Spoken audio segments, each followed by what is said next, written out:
Morning बच्चों, कक्षा 10 की हिंदी क्लास में आपका स्वागत है। बच्चों चलिए आपको हम आपकी पुस्तक कृतिका से जो पहला पाठ है वो आपकी मांग पर दोबारा पढ़ाते हैं। मैं इस पाठ को पढ़ा चुकी हूँ, इसके प्रश्नोत्तर भी करा चुकी हूँ, लेकिन बहुत सारे बच्चों के पास इसकी वीडियो नहीं पहुँची, तो मैं आपकी मांग पर इसे पुनः पढ़ा रही हूँ। तो देखिए इसका शीर्षक क्या है, माता का अंचल। अंचल मतलब आंचल, माता माँ आप जानते ही होंगे, और इसके लेखक हैं शिवपूजन सहाय। तो आपके दिमाग में पहले ही ये बात आई होगी, आप शीर्षक से जैसा समझ रहे होंगे माता का अंचल, तो यहाँ पर माँ से जुड़ी बात है, माँ और बच्चे से जुड़ी कहानी होगी। जो भी कहानी होगी उसमें माँ और बच्चों का जिक्र ज़रूर होगा। अगर आप ऐसा सोच रहे हैं तो आप बिल्कुल सही सोच रहे हैं, क्योंकि इस कहानी में माँ और बच्चे का ही जिक्र है, माँ बच्चे और पिता का ही जिक्र है। वास्तव में बच्चों ये जो कहानी है ये एक उपन्यास का अंश है। कौन सा उपन्यास? जिसका नाम है देहाती दुनिया। देहाती दुनिया उपन्यास का अंश है, और ये जो है ग्रामीण परिवेश की कहानी है। आपके शहर जैसा माहौल नहीं, गांव का जो है माहौल इसमें चित्रित किया गया है। गांव में बच्चे कैसे होते हैं, उनका बचपना कैसे होता है, और कैसे बच्चे खेलते हैं, और कैसी उनकी दिनचर्या होती है, कैसी शरारतें होती है, आदि बातों का यहाँ पर वर्णन किया गया है। दूसरी बात, यहाँ पर जो है माँ और बच्चे के माध्यम से पाठ में लेखक ने बताने का प्रयास किया है कि बच्चे का जुड़ाव माँ से अधिक होता है। भले ही वह अपने पिता के साथ ज़्यादा से ज़्यादा समय बिताए, भले ही अपने पिता को ज़्यादा प्यार करे, देखने में ऐसा लगता है कि बच्चा अपने माँ पिता से ज़्यादा जुड़ा हुआ है, लेकिन जब परेशानी आती है, कुछ मुसीबत आती है, तो जो बच्चा माँ के पास ही जाता है, उसे माँ का आंचल ही शांति देता है, माँ की गोद में ही उसे सुकून मिलता है। फिर बच्चा किसी का नहीं सुनता है, चाहे पिता हो या परिवार का कोई अन्य सदस्य हो। बच्चे को सुरक्षा का जो एहसास होता है वह माँ की गोद में ही होता है। तो यहाँ पर लेखक ने जो बच्चा है भोलानाथ, उसके माध्यम से जो शैशव काल के अनेक क्रियाकलाप हैं बच्चों के जो होते हैं, उसका बहुत मनोहारी मतलब बहुत मनमोहक चित्रण किया है। और इसमें गांव के बच्चों का जो उसकी शैतानियाँ होती हैं, बच्चों की मस्ती होती है, तथा उन माता पिता का जो उनके प्रति स्नेह होता है, प्रेम होता है, दुलार होता है, वो सारी चीज़ें इस पाठ में वर्णित है। इस कहानी को पढ़कर आपको अपना बचपना भी याद आ जाएगा। अगर आपने खुले माहौल में गांव में कुछ पल बिताए हैं, जीवन का कुछ भाग आपने गांव में बिताया है, तो ज़रूर आपको अपना बचपना याद आ जाएगा। और अगर गांव में नहीं भी बिताया है तो कोई बात नहीं, ये जो माँ बाप का प्रेम है, माता पिता का जो प्रेम है, वो सभी माँ बाप, चाहे शहर के हों, चाहे गांव के हों, चाहे पढ़े लिखे हों, चाहे अनपढ़ हों, सभी माँ बाप अपने बच्चों से असीम प्रेम करते हैं। तो ये कहानी आपको अपने माँ बाप के प्रति जो भावनाएं हैं उससे जोड़ेगी, माँ बाप के प्रति जो प्रेम है उसको और बढ़ाएगी, और ये भी दिखाएगी कि वास्तव में किसी बच्चे को सर्वाधिक प्रेम उसके माता पिता ही कर सकते हैं। तो बच्चों चलिए जो है कहानी हम इसका जो सारांश है वो बता देते हैं। कहानी आप पढ़ लीजिएगा। तो देखिए इसमें जो लेखक है, अब हम आपको पहला चित्र दिखा रहे हैं, दूसरा चित्र दिखा देते हैं। देखिए यहाँ पर ये बच्चा अपने पिता के साथ है ना, खेल रहा है, और यहाँ पर बच्चा माँ के साथ है। ठीक, तो हम आपको इसका सारांश बताते हैं। ये जो लेखक हैं इनका नाम इस पाठ में, तो वहाँ पर उनका नाम क्या था बच्चे का? तारकेश्वर नाथ था। जो अपनी आत्मकथा लिख रहे हैं तारकेश्वर नाथ उनका नाम था, लेकिन उनके पिताजी उनको प्यार से भोलानाथ कहते थे। मतलब बचपन में लोग इन्हें भोलानाथ कहकर बुलाते थे। वास्तव में ये कहानी आत्मकथात्मक शैली में लिखी गई है, मतलब अपने वर्णन में आत्मकथा जैसे लिखते हैं तो उस शैली में लिखी गई है ये कहानी। और भोलानाथ जो बच्चे थे इनका जो है अपनी माता से केवल खाना खाने दूध पीने तक का नाता था। मतलब माँ के पास जो दैनिक के कार्य होते हैं एक बच्चे का, माँ बस वो कर देती थी। ये ज़्यादा से ज़्यादा समय अपने पिताजी के साथ बिताते थे। वह जो है वह पिता के साथ बाहर बैठक में सो जाया करते थे। पहले लोग गांव में कमरों में नहीं सोते थे, बाहर ही सोते थे पुरुष वर्ग। तो यहाँ पर ये जो बच्चे थे, मतलब बच्चा था भोलानाथ, वो अपने पिता के साथ बाहर ही सो जाया करता था। और पिता प्रातःकाल उठकर भोलानाथ को भी अपने साथ ही नहला धुला देते थे तथा जब पूजा करते थे तो पूजा पर भी बच्चे को अपने साथ बिठा लेते थे। और पूजा पाठ के बाद पिताजी अपनी राम नाम बही पर 1000 राम नाम लिखकर पाठ करने की पोथी के साथ बांध कर रख देते थे। और कभी कभी भोलानाथ के पिताजी के बीच कुश्ती भी होती थी, मतलब कभी कभी वे खेलते भी थे। और जब ये राम नाम लिखते थे, वही मतलब एक कॉपी होती है जिसमें राम नाम लिखते थे, पूजा करने बैठते थे तो 1000 बार राम नाम लिखते थे। तो भोलानाथ भी बैठकर वहाँ देखा करते थे और राम नाम बोला करते थे। और कभी कभी पिताजी इनके साथ खेलते भी थे, कुश्ती भी लड़ते थे। भोलानाथ जी अपने पिता के पीठ के बल लेट जाते और भोलानाथ उनकी छाती पर चढ़ जाते थे, मतलब उनके ऊपर बैठ जाते थे पेट पर, और उनकी मूछें उखाड़ते थे। तो पिताजी हंसते हंसते उसके हाथों से अपनी मूछों को छुड़ाकर उनके हाथ को चूम लिया करते थे। मतलब आप कह सकते हैं कि बच्चा अपने पिताजी से बहुत घुला मिला था और पिताजी पूरी तरह से उनका ख्याल रखते थे और बहुत प्यार करते थे अपने बच्चे को, भोलानाथ को।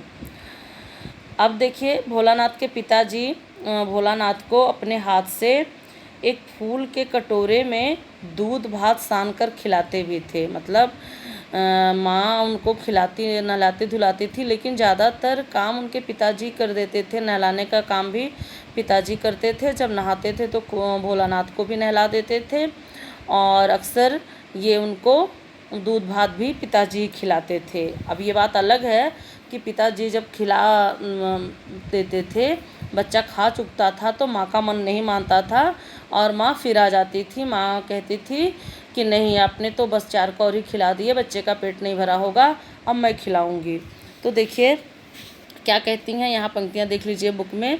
कैसे पहले पिताजी खिलाते थे, जब खाएगा बड़े बड़े कौर तब पाएगा दुनिया में ठौर, ऐसा कहकर खिलाते थे पिताजी। उसके बाद माँ आती थी, कहती थी देखिए मैं खिलाती हूँ, मर्दुए क्या जाने बच्चों को कैसे खिलाना चाहिए। और महतारी के हाथ से खाने पर बच्चों का पेट भी भरता है। मतलब माँ को विश्वास नहीं होता था कि भोलानाथ ने भरपेट खा लिया, उनका पेट भर गया है। माँ को तसल्ली नहीं होती थी तो जब तक वो उसे अपने हाथ से ना खिला दे। मर्दुए का मतलब मर्द मतलब पुरुष क्या जाने कि बच्चे कैसे खा सकते हैं, कितना खाते हैं और कैसे खा सकते हैं, कैसे अच्छे से खिलाया जाता है। दूसरी बात ये भी कहती थी कि महतारी मतलब माँ के हाथ से खाने पर बच्चों का पेट भर जाता है।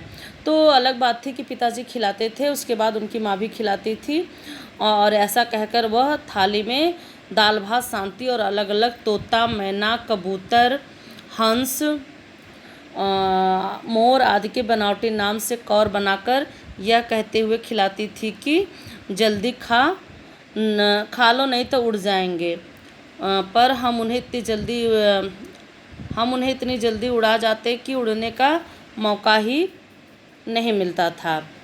भोलानाथ कहते थे कि माँ वो उसको जो है अलग अलग मतलब दाल चावल सान करके उसका कौर बना देती थी, अलग अलग पिंड बना देती थी और कहती थी जल्दी खा जाओ नहीं तो तोता, मैना, मोर, ये सब तोता मैना का नाम रख देती थी अलग अलग कौर को और कहती थी कि जल्दी खा लो नहीं तो वो उड़ जाएंगे। अब भोलानाथ के मन में ये बात अब बढ़ जाती थी कि सच में अगर नहीं खाए तो तोता, मैना, मोर जो चिड़िया है ये सब उड़ जाएंगी। तो भोलानाथ कहते हैं कि हम इतना जल्दी खा जाते थे, उसे चट कर जाते थे कि उड़ने का मौका ही नहीं देते थे। तो यहाँ पर माता पिता का दोनों का अपने बच्चों के प्रति जो प्रेम है वो प्रदर्शित हुआ है। अब देखिए आगे क्या है, भोलानाथ की माँ उसे अचानक पकड़ लेती और एक चुल्लू कड़वा तेल उनके सिर पर अवश्य डालती थी। जब खा लेते थे और उसके बाद वो खेलने लगते थे तो माँ उन्हें आके पकड़ लेती थी और एक चुल्लू कड़वा तेल उनके सर पर डालती थी और उससे मालिश करती थी, उनके सर की रोज़ मालिश करती थी तथा वो भोलानाथ को सजा संवार कर कृष्ण कन्हैया बना देती थी। मतलब बाल उनके संवार कर और उसके बाद काजल का काला टीका आदि लगा करके उसे कृष्ण कन्हैया की तरह सजा देती थी अपने बच्चे को, जिनका नाम भोलानाथ था। अब देखिए, भोलानाथ जो है घर के जो और बच्चे थे उन बच्चों के साथ मिलकर तरह तरह के नाटक भी खेला करते थे। मतलब पढ़ाई का या अनुशासन का बहुत ज़्यादा महत्व नहीं था, बड़े आनंद से भोलानाथ का जीवन बीतता था। ये अपने आसपास के बच्चों के साथ नाटक भी खेला करते थे, जिसमें ये लोग क्या करते थे, बच्चे मिलकर एक चबूतरे के एक कोने को नाटक घर की तरह प्रयोग कर लेते थे और उसमें बाबूजी के नहाने की छोटी चौकी को रंगमंच बनाया जाता था। जिस चौकी पर बैठकर इनके पिताजी नहाते थे उसे रंगमंच बना दे देते थे ये लोग, और उसी पर मिठाइयों की दुकान भी सजाई जाती थी। चीलम के खोचे पर कपड़े की थाली में ठेले के लड्डू, पत्तों की पूरी कचौरी लगती थी। पत्ते तोड़ लाते थे ये, किसी पेड़ से गोल पत्ते तोड़ लाते थे ये लोग और उसकी पूड़ी कचौड़ी बनाते थे कि पूड़ी है, कचौड़ी है, रोटी है। आपने कभी ऐसा किया है बच्चों? नहीं किया है ना? मैंने भी किया है ऐसा, पत्तों की रोटी। तो ये पत्तों की पूड़ी कचौड़ी बनाते थे और गीली मिट्टी को क्या करते थे, मतलब वह जलेबी के आकार में बना के उसकी जलेबियाँ बनाते थे।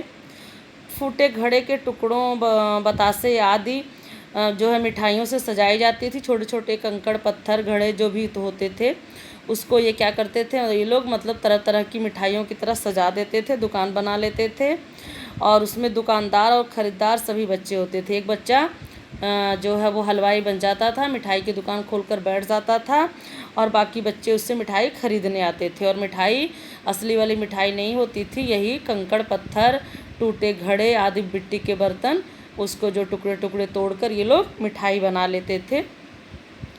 अब देखिए, उसके बाद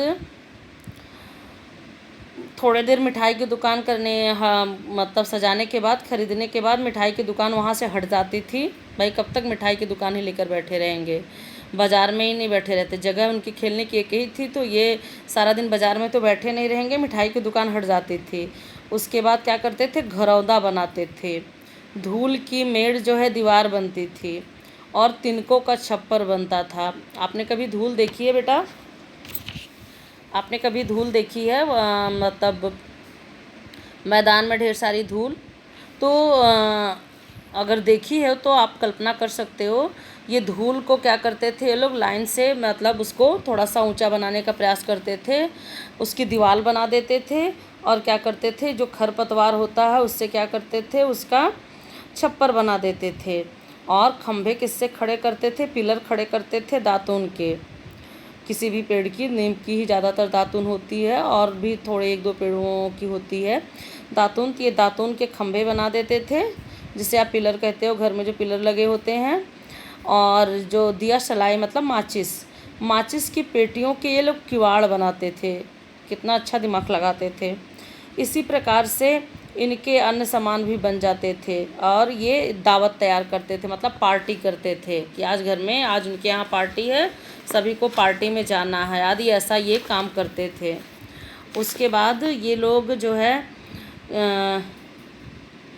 जब पार्टी होती थी तो ये लोग क्या करते थे, सारे बच्चे लाइन बना के बैठ जाते थे पार्टी में।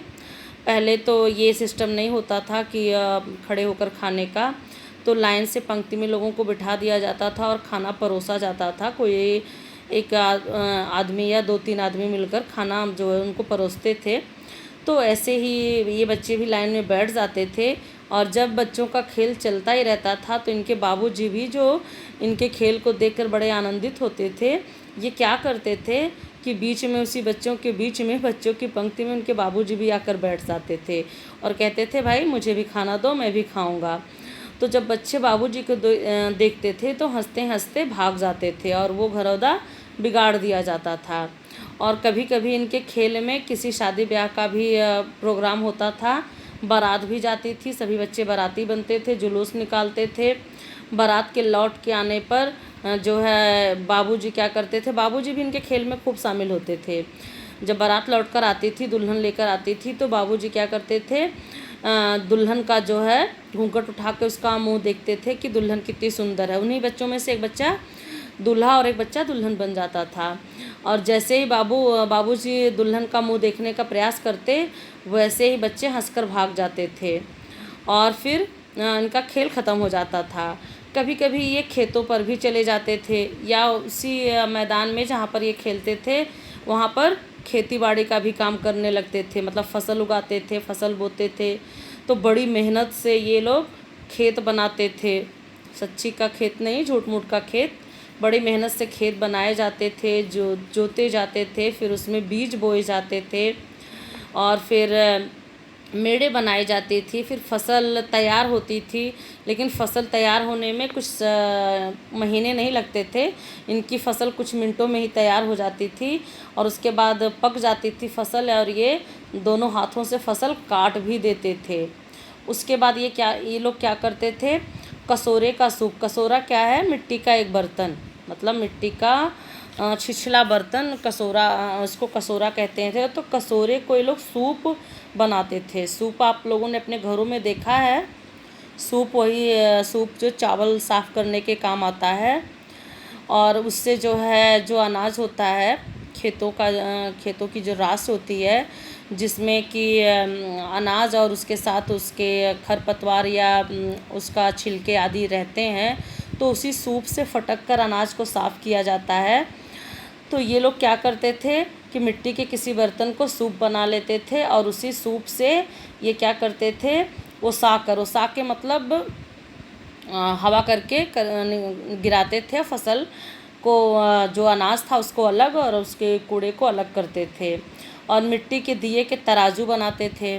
मिट्टी के दिए जो दीपावली में दिए मिलते हैं, उसी दिए में छेद करके उसमें धागे लगाकर, लकड़ी लगाकर 2 दिए मिला कर के तराजू बना लिया जाता था और उसी तराजू पर जो है तौल कर धनराशि तैयार करते थे कि कितना मतलब राशन हो गया है। और उसमें से कोई खरीदने आता तो उतना राशन तौल कर ये लोग देते थे। अब क्या होता था, जब ऐसा इनका काम चल रहा होता था तो इसी बीच इनके बाबूजी फिर आ जाते थे और अब बाबूजी पूछते थे, भाई इस साल खेती कैसी रही। जैसा कि एक किसान दूसरे किसान से मिलता है तो पूछता है, भैया इस बार खेती बाड़ी का क्या हाल चाल है। तो वैसे बाबूजी भी आ जाते थे और इन लोगों से पूछते थे, भाई इस साल खेती कैसी रही, कैसी फसल हुई। तब भोलानाथ और बच्चे हंसते हुए खेत को छोड़कर भाग जाते थे। तो यहाँ तक का जो वर्णन है, वहाँ पर बच्चों के जो है विविध तरह के खेल, मनोरंजन और फिर बाबूजी का बीच बीच में उनका शामिल होना आदि बातें शामिल है, जिससे कि आप भी अपने बचपन में जा सकते हो और उसका आनंद ले सकते हो कि जो लेखक हैं भोलानाथ श्री पूजन सहाय जी, जो उनका बचपन था कितना आनंददायक बचपन था। और वैसे भी बचपन जो है सबका आनंद से भरा होता है। बचपन जैसा आनंद जीवन में फिर कभी नहीं मिलता है। तो बच्चों इस वीडियो को मैं यहीं समाप्त कर रही हूँ क्योंकि बहुत लंबा हो जाएगा। अगला भाग मैं मतलब अगली वीडियो में बताऊँगी अगली बातें। धन्यवाद बच्चों।